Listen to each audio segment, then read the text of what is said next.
a Bible teaching. So he takes you to 2 Kings chapter 2. If you'll turn there with me. 2 Kings chapter 2.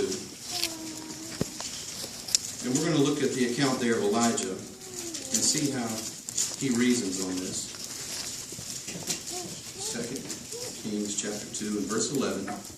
It says, "And it came about as they were walking along, speaking as they walked, why look, a fiery war chariot and fiery horses, and they proceeded to make a separation between them both. And Elijah went ascending in the windstorm to the heavens." How will you respond to this? In a tactful and loving way, we present the truth to all whom we meet so that genuine ones may respond to it. Therefore, we reason with ones who may not have a proper understanding. For instance, we might say, "That is an excellent point. May I show you a few scriptures that give us further insight into what God did with Elijah?" Notice John chapter 3, if you'll turn there, what Jesus himself said many years later.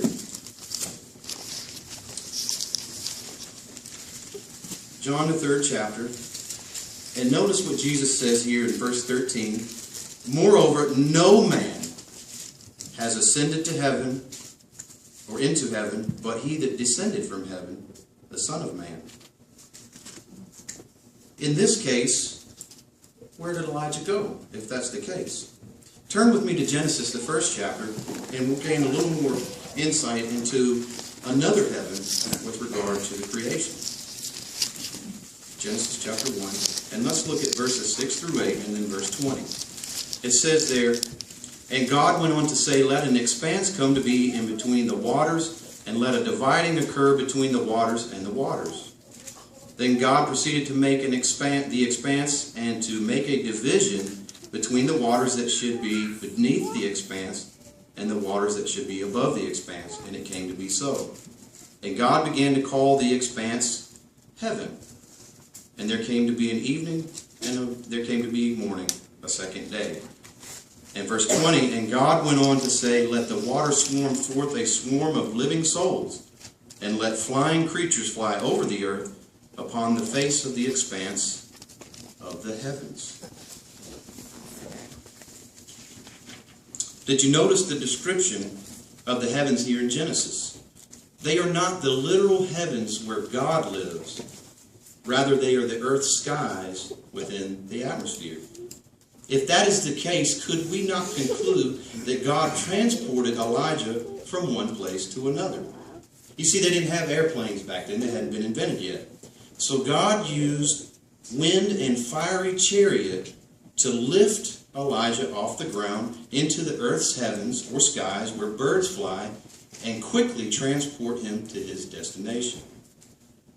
You see, it was confirmed years later that Elijah was alive and well when he sent a letter to Jehoram, the king of Judah, in 2 Chronicles chapter 21 and verse 12. He was simply living in another part of the earth.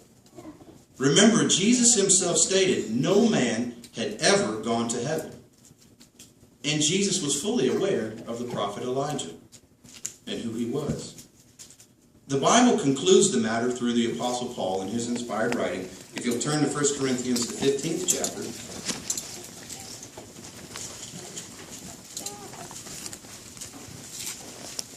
And notice what Jehovah has Paul right here. 1 Corinthians 15:50. It says there, "However, this I say, brothers, that flesh and blood cannot inherit God's kingdom." With these facts in mind, we lovingly and humbly help reasonable ones to conclude man cannot be taken to heaven with his physical body.